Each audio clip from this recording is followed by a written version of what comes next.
Talker. All right, so Chelsea, we advertised that this was going to be a conversation about, what was it going to be? Tech, parents and home life. And then Chelsea's child, our youngest, Willa, has been having terrible ear infections, and she went to the ENT, and the ENT said, "We can squeeze you in for tubes on Friday morning." She said, "Yes, please." So, called in, put a call into the bullpen, and brought in our best right-hander, Lauren Powell. Are you righty or lefty? I am a righty. Lauren, for those of you that have not been up north, is the upper school counselor. Is that your title? It is, indeed. And Upper school counselor. she's fabulous, and she can tell you what she's going to talk about. I think it's going to be great. I'm going to talk about what Tim sent you, that fabulous letter that had those 3 links, and I think he sent it a couple of weeks ago. It was about praise. People, I hope, maybe saw it, and if you didn't, go back to it, because some of the links are absolutely fabulous. I'll introduce myself a little. I'm Lauren Powell, and upper school counselor. I've been upper school counselor for my 8th year. Can't believe it. It's gone fast, and it's wonderful. I absolutely love my job. I started at St. Andrews, actually at the lower school, as a member of the admissions team. I moved here 13 years ago with my family from Vermont, and one of the main reasons why we decided Mississippi was the place for us was because of St. Andrews Episcopal School. And my 2 sons graduated from St. Andrews, and I'm proud to say they now have jobs that include health insurance, which is ultimately the goal. I like to say that they had 2 very different university experiences, because I think that's always on the minds of parents today. You know, where are my kids going to go to college? What's going to happen to them? My oldest went to the Coast Guard Academy in New London, Connecticut, and is now a lieutenant in the Coast Guard. For 5 years he'll serve to pay back his education. And my younger went to Ole Miss and had a fabulous time, and also graduated on time and with honors, and now lives in LA. His dream job was to be in entertainment. He's working for an entertainment marketing and promotion entertainment agency that does actually a lot of independent work with artists, and that's really what his dream was, to work directly with artists. So he's happy, and I'm happy because he has health insurance. I mean, that's really kind of fun. You know, I don't know what to say other than, for me, and what I'm going to talk to you today about is, I'm really practical in my psychology, and I follow largely the teachings of a man named Alfred Adler, and the work that I have used. I've been a parent educator for 20 years, and the reason I went into school counseling when I came to Mississippi was I really felt like it was the place, and Alfred Adler always talked about schools being the most important communities where people really learn how to be happy, functioning members of a society. And his sort of trademark was talking about people esteem. Instead of talking about self-esteem, Adler talked about people esteem. That it's not so much what we think of ourselves that really drives us to be happy people, but what we think of others. If we see others as people who work with us and who we work with, we're much happier, aren't we? Rather than if we see people as competitive members and somebody we must get something from or work around. And so I love the idea that Adler said, if we can work in schools to help families, to help their children realize that there's plenty to go around, usually, for us that's very true. There's plenty to go around, that people can learn to take their turn, they can learn to share and give what other people need. And this is certainly something that St. Andrews, the philosophy of St. Andrews education, is it's foundational in both the Episcopal tradition and in the Christian faith and in Muslim faith, Jewish faith. This is for a community of faithful people. Understanding that we need each other is absolutely fundamental in our relationship. So the letter that Tim sent you was talking about how we've learned, and unfortunately, actually Adler knew this 100 years ago, that telling people how great they are all the time, or making a big deal out of an individual's sort of a lot of times we'll do it about their natural gifts, you know, about how pretty they are, or how handsome, or how tall, or how athletic, or things that really they can't often change. We'll make a big deal of it. And that what that actually does is it makes people more fearful. It makes them feel like they have to protect that gift. Like if they do it too much, or they let it kind of go. I'll give you an example. Okay. 60 years ago, they did experiments with kids drawing. And they would give a piece of paper to a child, and the child would color a picture. And one group would be told, oh, that's interesting the way you use the red in this picture. Can you tell me about that? The other group would be told, as we often see today, oh, that is the most beautiful picture I've ever seen. Wow, you are a beautiful artist. Fantastic. Then they'd go, and about an hour later they'd come back, and they would give the children paper and pen again and ask them to draw. The group that had been talked to, encouraged is the word that Adler uses, by the presence of the adult, admiring, certainly, this is interesting, is an admiration of something, were likely to draw for up to an hour after that.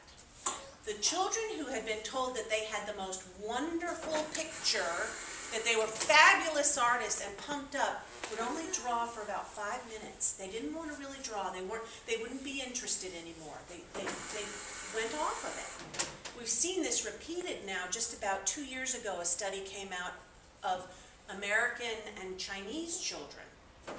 American children were given a math problem and told that they were wonderful mathematicians and praised for their work. The Chinese children were admired or encouraged because of the hard work that they had done.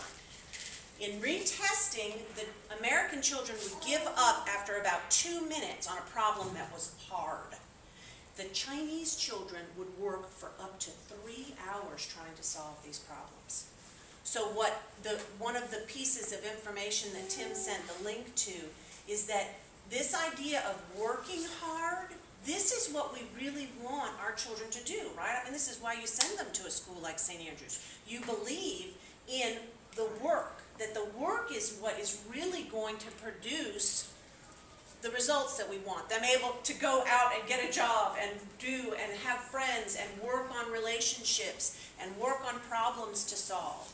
And I know that when the people who sort of invented the praise movement, has everybody heard it called that?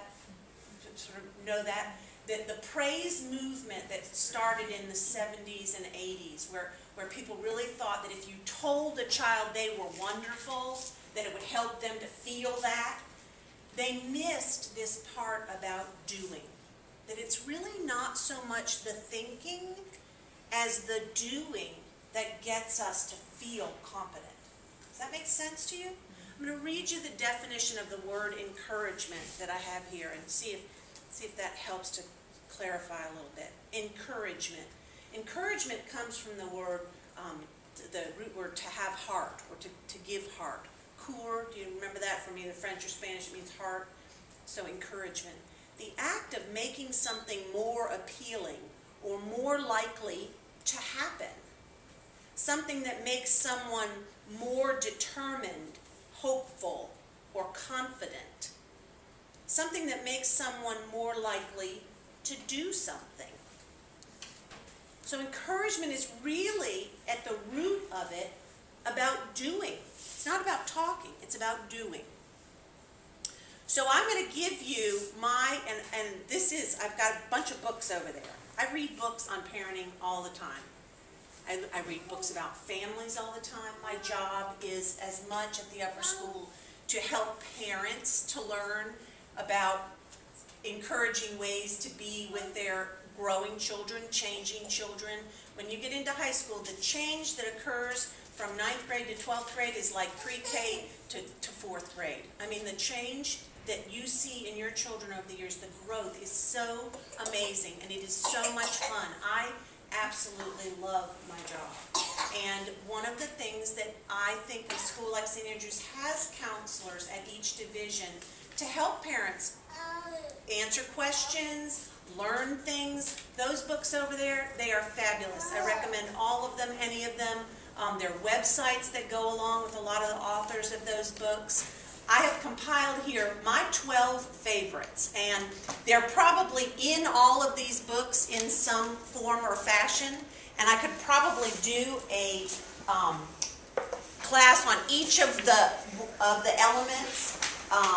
But today, what I thought would be helpful would be to go over this list with you and have you have it as a resource over the holidays. I want you to put this on your refrigerator. And over the holidays, as you meet those challenging moments, which the holidays often present, because there are a lot of needs. There's a lot of time crunch in families over the holidays. There's a lot of relatives coming in and out. There are a lot of people with a lot of wish lists. These are things that we know stress and time are connected, and holidays, they sort of come together that there's a lot of stuff to do, not sure if we can get it done, short amounts of time. The things on this list, I hope, will help you to refocus on what's really important to you in your family life and how to get some of the results of happier, more connected people, which is what we really want. Now, I said happier, and I want to caution that one of the reasons why the praise movement really took off in America and has had such an anchor in us is because the last couple of generations have sort of come to believe that happiness is really the goal. That if people aren't happy, something is wrong. And the truth is, life is not always happy. And there are lots of things that happen that we have to be able to deal with hard things. Sad things, hard things, complicated, not just happy things, right? Everybody would agree with that. And so one of the real cautions in modern parenting books, for instance, and I don't have the copy over there, but The Blessing of the Skinned Knee would be a perfect example of that, is that parents really do need to learn to be comfortable with unhappy children. That sometimes they're going to be unhappy, and that to just be with them and sit with them and say, I can see that you're unhappy, and let's try to figure out how we can go to the next place or get through this. But giving in or just doing whatever somebody wants or trying to buy somebody happiness or get through it too quickly can have really, down the road, more detrimental consequences than just living through unhappy moments. So this first, we'll start with the number one, obviously. Focus on positive, useful behaviors. Adler talks a lot about useful and useless behavior. If you are watching your children or watching yourself and you are thinking, not happy here, this isn't going the way I want it to go, think in your mind, what is a useful behavior here? What will help me and what will help my child? What am I teaching my child about the world? And remember how when they had temper tantrums, people would tell you, like, ignore the temper tantrums? That's really not a bad idea. Science has proven, scientific research in human relations has proven that you will have a better outcome most of the time if you don't pay too much attention to misbehavior. Sometimes you have to stop it if somebody's hurting somebody or somebody's destroying something or something. You have to stop it. But generally, the best way to move forward with somebody is to focus on what's going right. Even when you're correcting somebody, that's true. If somebody's running through your house, the better way to sort of manage that situation is to say, please walk. Not stop running. Does that make sense to you? Because you know how they say, don't think of an elephant. First thing you think of is an elephant. It just is the way the mind works. So if you want something, say what you want. Ask for what you want. Try not to say what you don't want. This is a book that Tim actually mentions in the letter that I'm referencing. Is called Mindset, and Dr. Penick had us read Mindset when he first came. I think the first year as a faculty we read Mindset, and the difference is fixed mindset versus a growth mindset is what the author is talking about. And a growth mindset, obviously you can tell just by the two words, fixed or growth. We want a growth mindset. We want people who can change and move and grow, adapt to situations. And the growth mindset and the ability to focus on what is positive in people's life has been reinforced by another book he just recommended called Strength Finders. And in Strength Finders, we read that people spend in their lives about 70% of their time trying to fix something that they think is wrong with them, rather than focusing on what is right and what is a strength. And you get much better results when you focus on strengths and let the rest sort of just take care of itself.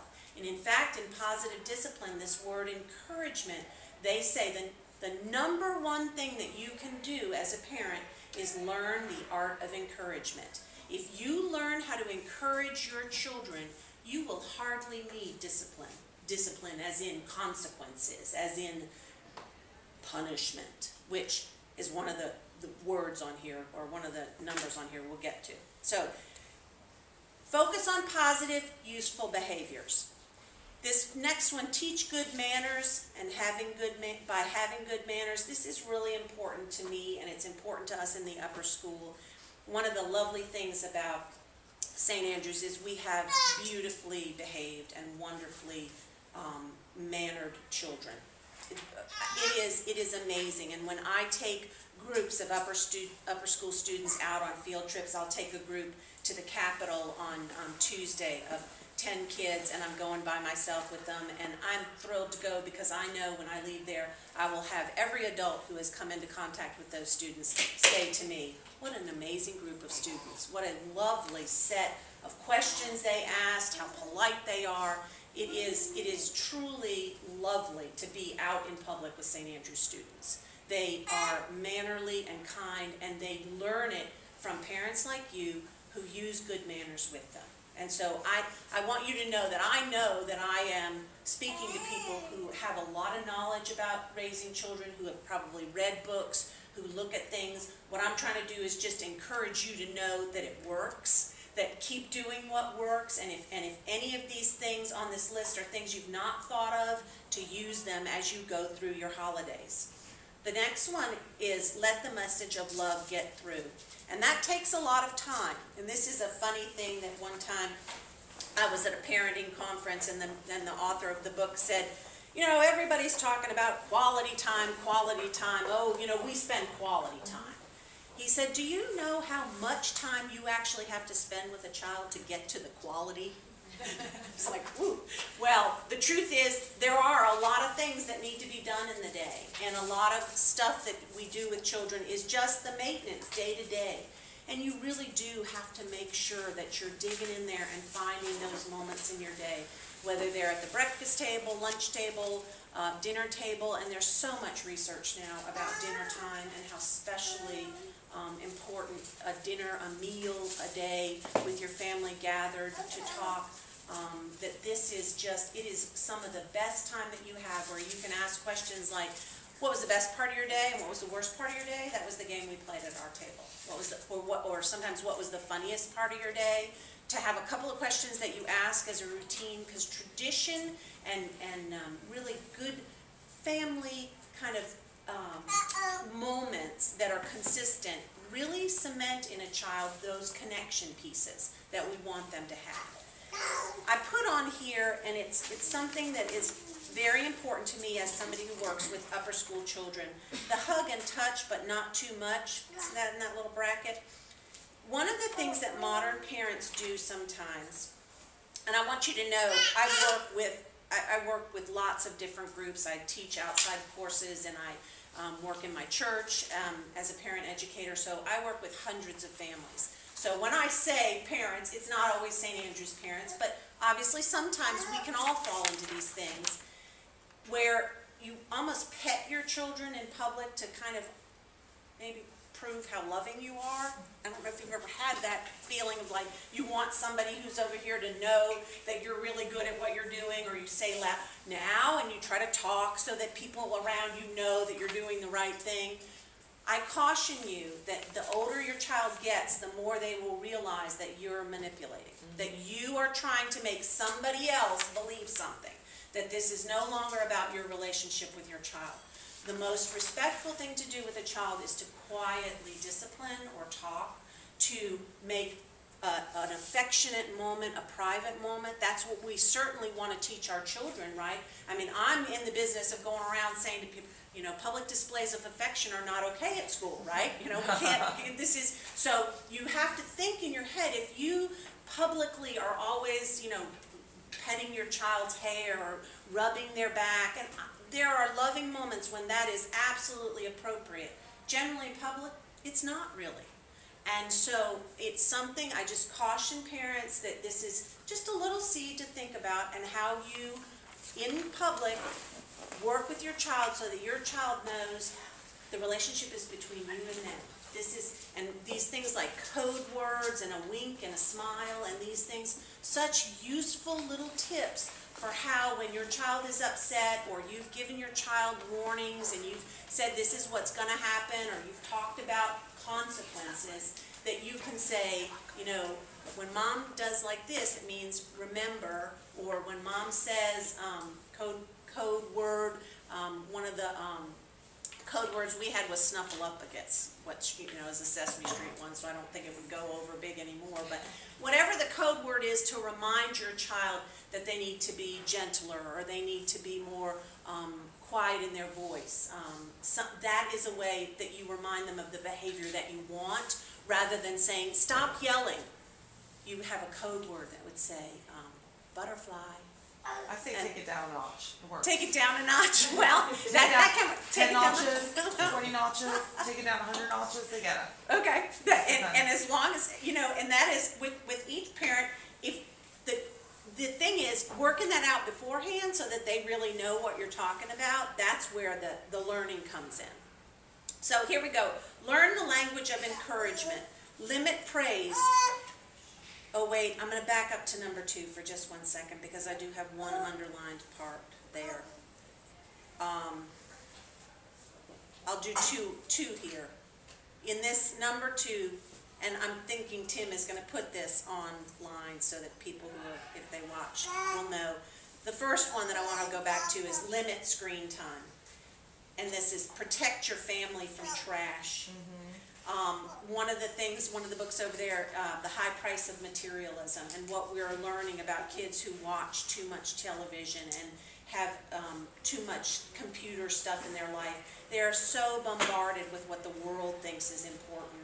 And I think all of us would agree that there's too much of what the world thinks is important that we're not in agreement with. And so we really want to try to help our kids by limiting screen time and talking about what they do watch or what they do see, or about advertisements. There can be some really healthy conversations about what are they trying to sell you, and why do you think they want you to believe that, and those kinds of conversations. And then the limit material possessions. In that book, The High Price of Materialism, and as we're coming to Christmas, it's really important to remember that things don't make us happy. And that in fact, there's really good scientific evidence now that the more stuff you have, the less happy you are. That it really is a seesaw. And it's why when people come back from trips, and we have so many great trips at the upper school and even now middle school level for mission and for service work, and people come back and they are so impressed by how people in places where there's not a lot of material wealth seem so happy and so free. You've all heard that before. And it's because there is a freedom of the spirit when we get the material out of the way. So although all of us enjoy a lovely material life, and I like to shop, and I like having a nice car, all of these things, that's part of why I work. But to have some parameters about why we buy things, when we need things, how we ask for things, limiting material possessions so that there's not too much clutter everywhere. Before Christmas, maybe going through your child's room and taking some things to a place that you like to donate old toys that you know they really are ready kind of let go of. Having them help you do that can be such a great learning experience in order that they can get some new things, but that they don't have to pile up. So that limit material possessions I wanted to go back to on number 2. Learning the language of encouragement, limiting praise because it kills motivation. And that was what ultimately the letter that Tim sent out had these 3 links, and I printed them out and highlighted them. They are fabulous. Does everybody understand that praise really does kill motivation and why it kills motivation? If you don't, read some of this stuff. It is fascinating, and the stuff that he sent is very easy to read. People become fearful that they're not going to keep your good opinion. If you praise a child, you're really telling them that what you think is more important than what they believe. And colleges today are even now starting to try to test for what they call locus of control. What is my internal barometer? Why do I do what I do? Is it to please you? Is it to get an A? Or is it because I believe it's the right thing to do? Or the fun thing to do? Problem solving is fun for children. Learning is fun. But we can kill that by talking too much about it. One of the articles says that if you tell your child that they're smart, it will actually make them less smart. They will be less willing to challenge themselves the next time. And they'll actually even, they've shown, children will kind of lie a little bit more about what's happened. And we've seen this in schools across the country where people are cheating more now to get those A's, to get what they want because they're fearful. And what we as parents want to really talk about and say is, you know, of course there are things to be cautious of. We take protections to keep our families and ourselves safe.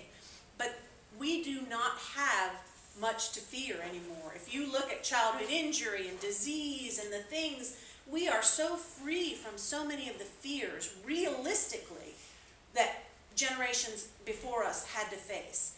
That for us to be fearful with our children is to hamper their growth. And so whenever we can, to be bright and bold about the problems that face us and say, you know what, we're smart people. We can come up with solutions. Let's make a list. What could the solutions here be? Because problems are simply things that need a solution. Mistakes are ways that we find out what doesn't work so that then we can move to what does work. You can talk about and get biographies about people like Einstein or Edison, who mistakes and mistakes and mistakes they made before they finally got, and they didn't see them as mistakes. They saw them as something that they'd learned something from, right? So this is what we really want to instill in our children, that they can be moving forward, learning from what's happened behind them. Can I ask a quick question? Yes, of course. If your child comes home with a good report card, what's the best thing to say to them? Not, I think you're so smart. So you worked really hard. I'm going to give you this list of the difference between praise and encouragement, and you absolutely say, wow, this obviously shows that you worked really hard. Tell me which grade that you feel best about. What was the most interesting thing that you learned? And really not to focus on the A's so much as what they mean. What's behind the A? What did you learn? I have an 8th grader, and she won the Journey Award last year. She's done exceptionally well, and I have not to this day, she's 13, said that she's brilliant or smart or wonderful. Yep. I always, because that's the way I was raised. I was raised in the Northeast. My dad, I was 4.0 in college, and he never said, great job. He said, what do you think you could have done better? And I'm like, Dad, I'm graduating. But I mean, you know, and I love my father, and I respect him, but I think this is so hands-on. And I think the upper school does a great job in teaching them individually how to think that way. Like, they're not looking for that. They have conversations with the professors. She had an A in science, and Ms. Harth said, you know, you can still improve on this. And Isabella stayed after school. Proud of them.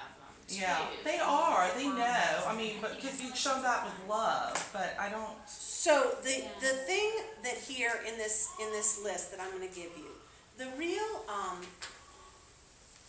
easiest thing I can say is, if you take the I out of statements that you say to your child, you're likely to get closer to encouragement than to praise.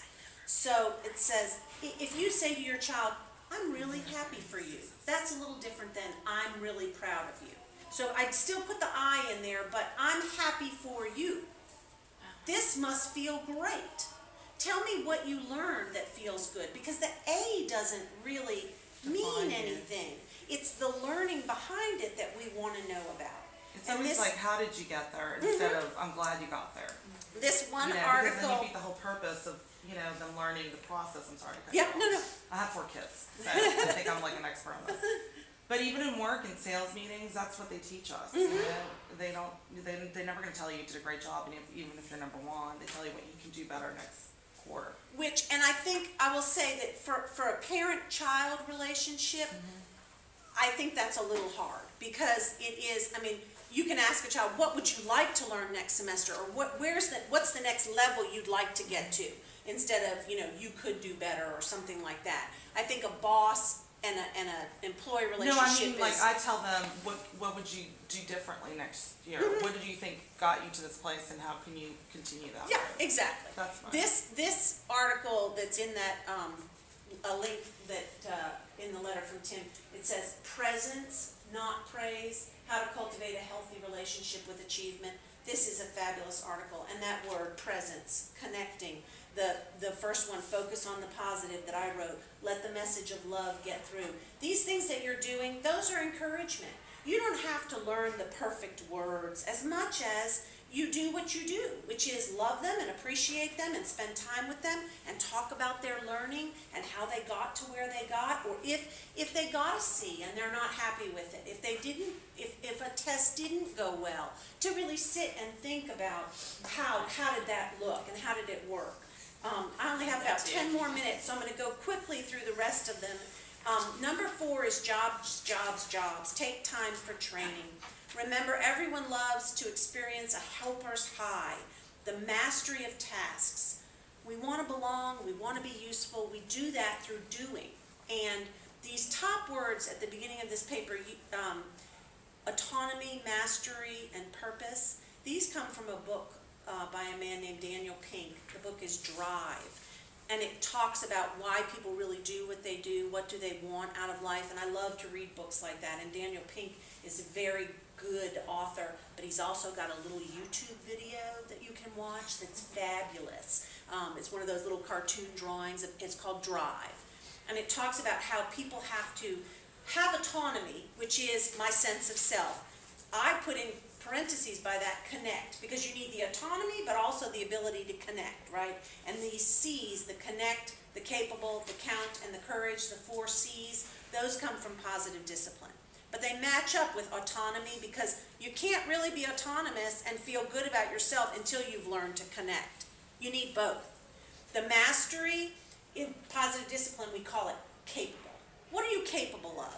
And one of the things about praise and encouragement, and it's in one of these articles again, if your child has done something many times, actually 3 times is what positive discipline says, you can stop talking about it. Because if you keep saying over and over, whether it's from potty training to reading a book to doing something like feeding the dog, once a child has fed the dog 3 times well, you don't have to say, oh my God, you do such a great job with feeding the dog. You can say, thank you for feeding the dog. And that's encouragement. It's better encouragement, actually, than keeping on going and going with praising people for doing what they've already learned to do. Because you want to save that energy for the next thing that they're going to learn how to do.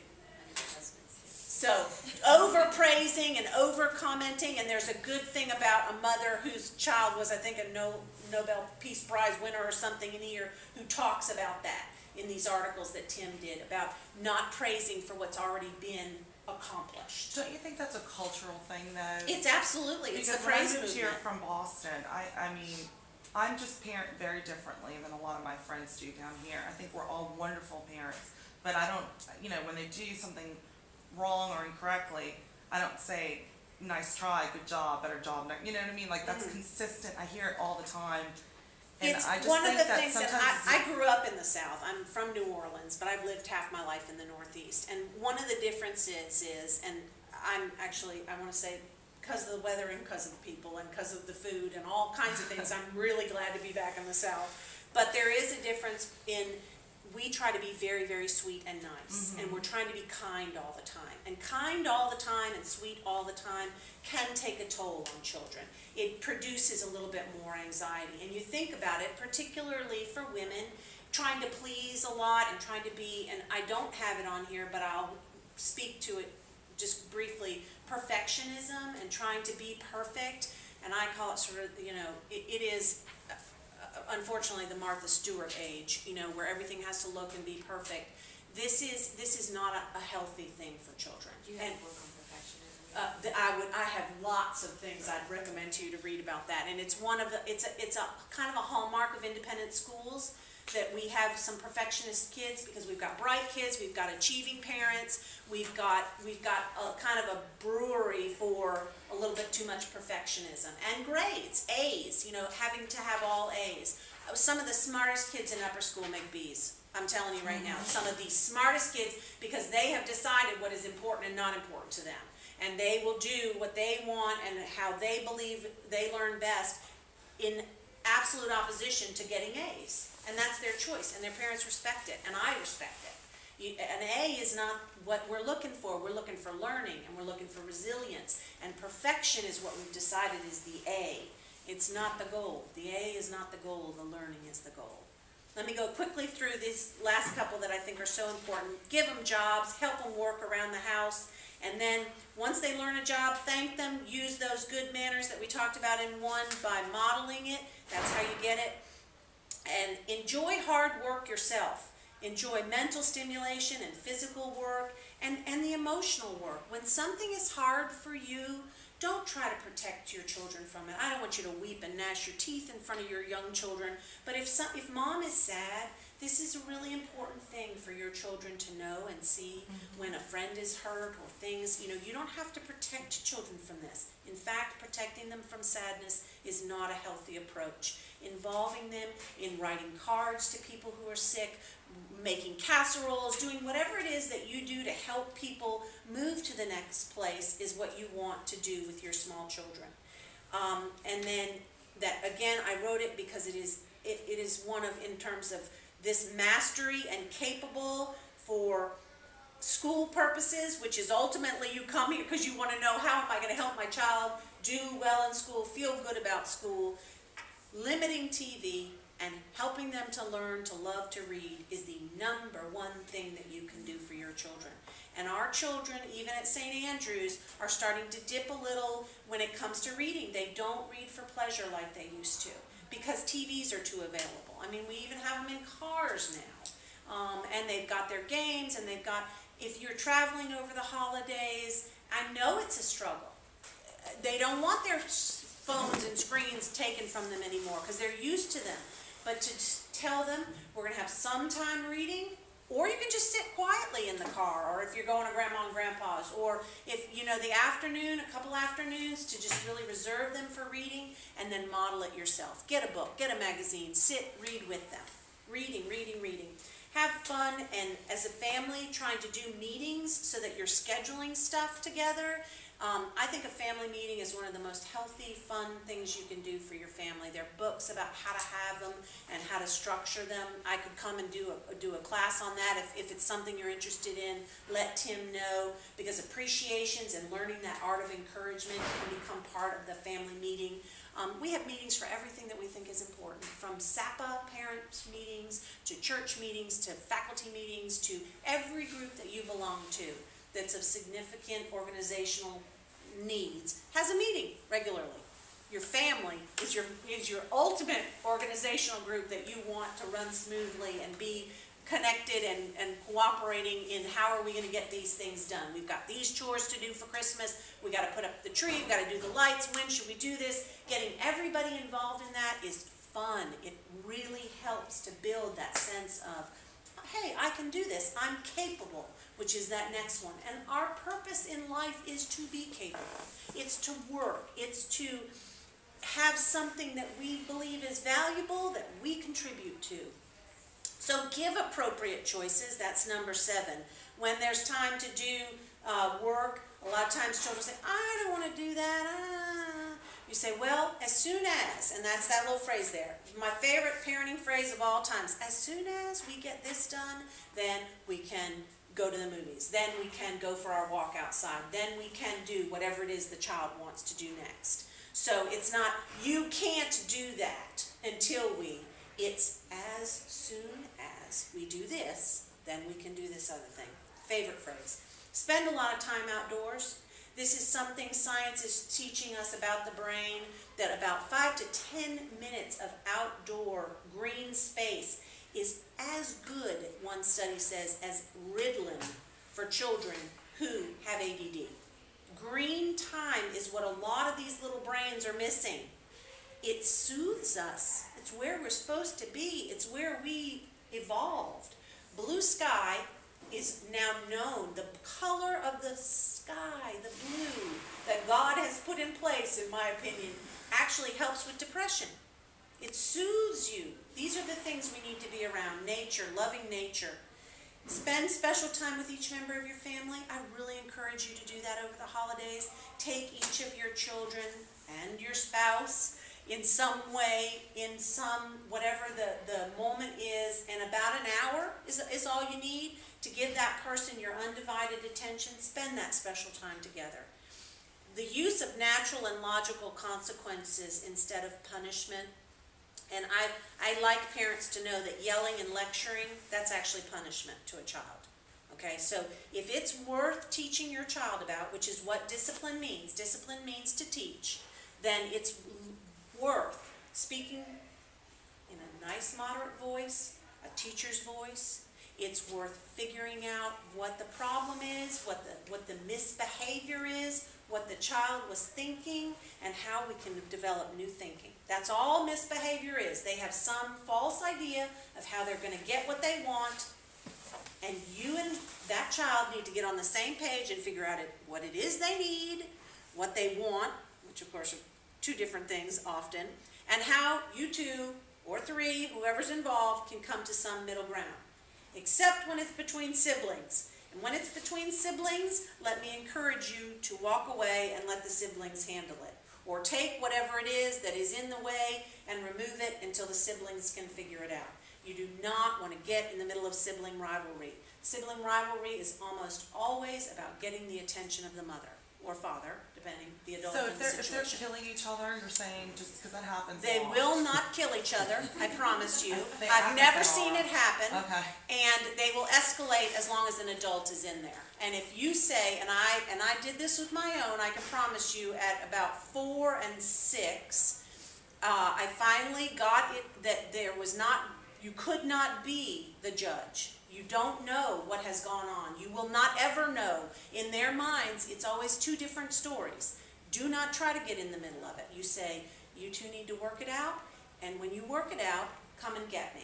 So I left, and they were confused, and then they worked it out, they came and got me. Next time it happened, I did the same thing. Oops, you know what, I don't like to be around this. I'm going to go, you all come and get me when you're done. And the older one looks at the little one and says, look what you made her do. Yeah. And that was about the last of sibling rivalry in my house. I'm telling you now, of course, we spend a lot of time outside. We do a lot of things that are, if you're in healthy behaviors, if you're in encouraging stuff, you won't get a lot of sibling rivalry. That kind of takes care of itself. And if you do, you know that you're not likely to be helpful. This is about those 2 people working it out. You heard the concept of triangulation in psychology? It's not healthy. You are the triangle. You are what makes the triangle. You want your children to learn to get along and solve problems. Do you know in family counseling the saddest thing, and I work with some counselors in family system stuff, that the saddest thing is when you see siblings after the death of parents who don't speak to each other anymore. And it's not uncommon.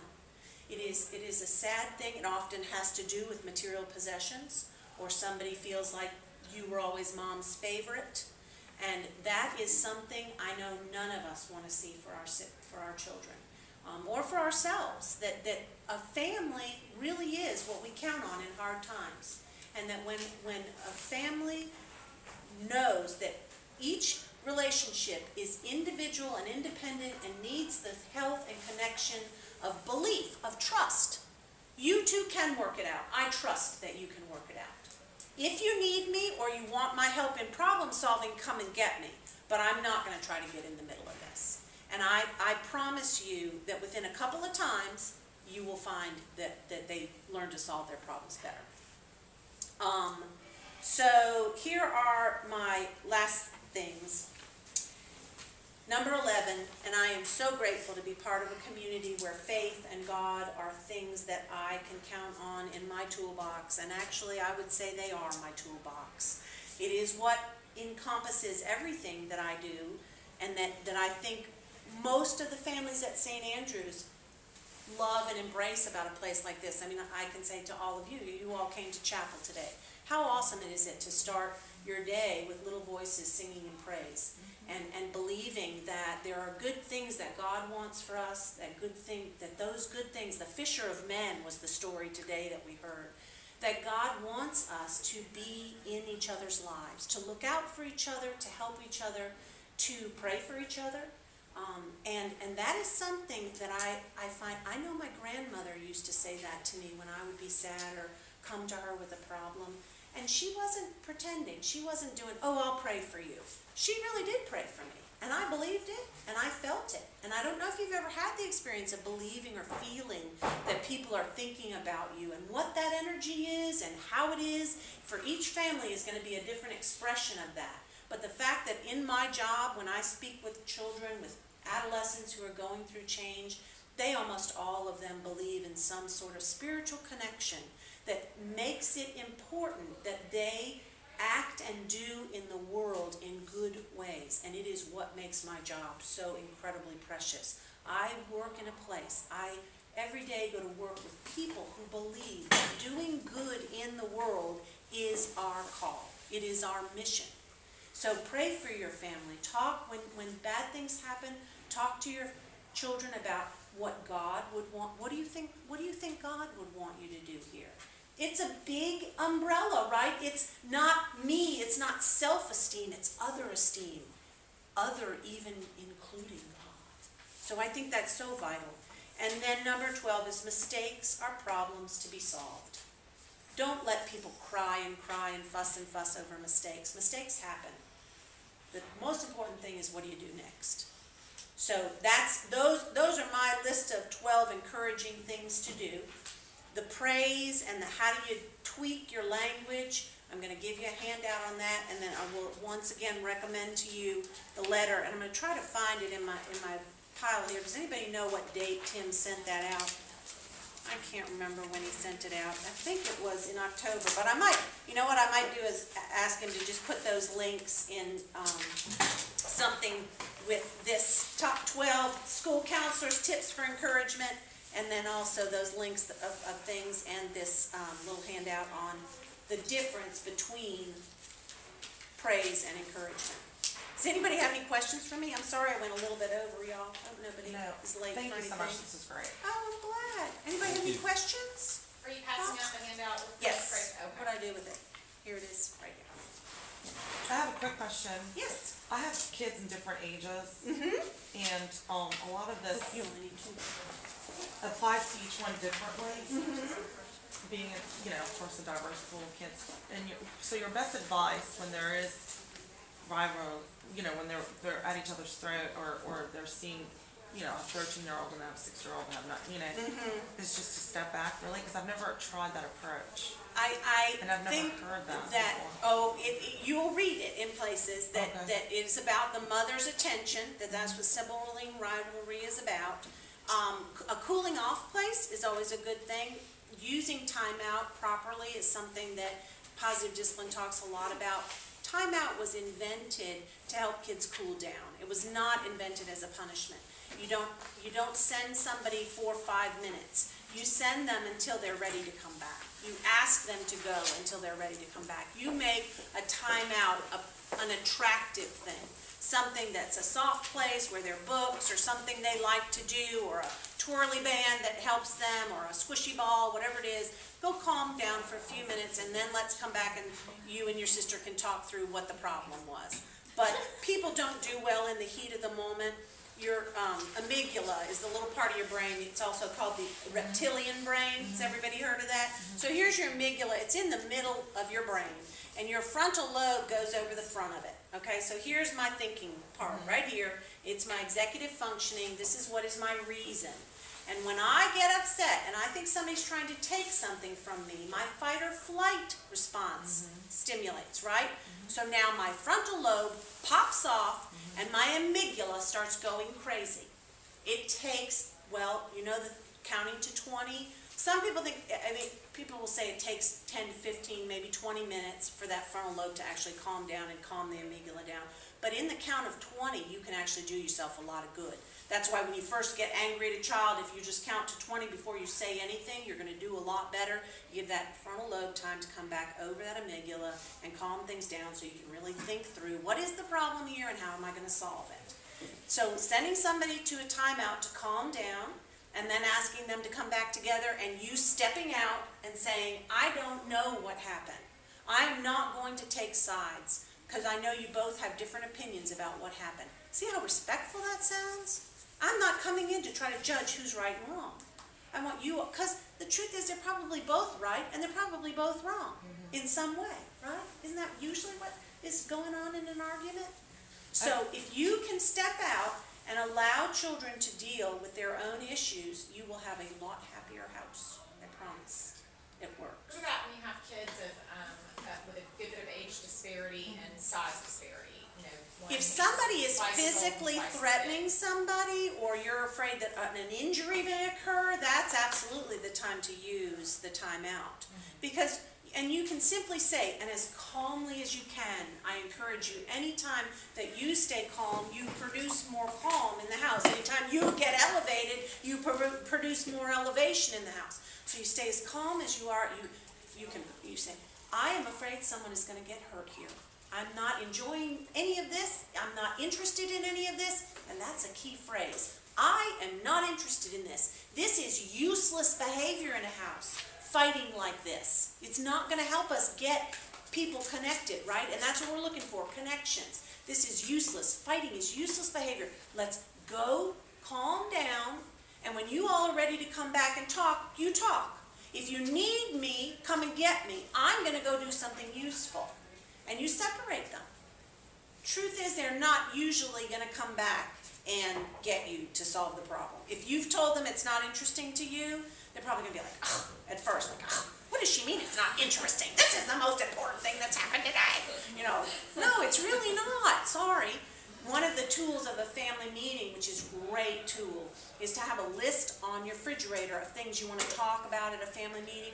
If there's somebody like the little person in the house who keeps going into big person's bedroom, and it's not stopping, and it's not stopping, in the heat of the moment, you say, put it on the family agenda, and we will talk about it at family meeting.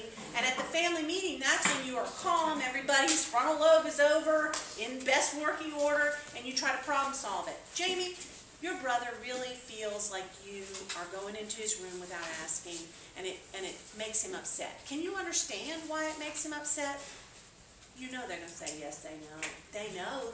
In that moment, they just don't care, right? So they want whatever it is. You know, it's like the dog I had who went through the fence. If there was the right thing over the thing, he'd just put his ears down and he'd take that shock just to get whatever, you know. And really, people are very much like that. They will risk things in order to get what they want. That's how we survive.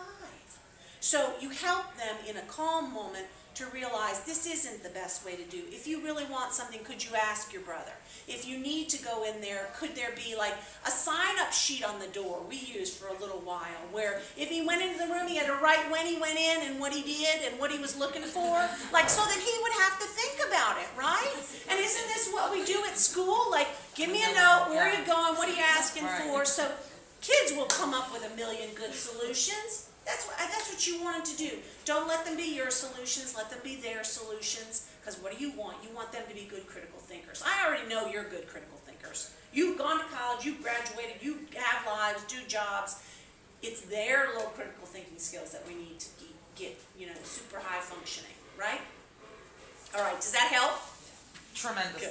Good. I'm gonna have to email you on, I'll be your clinical study. Very good. I'll look forward to it. I know, right? Y'all have a happy holiday.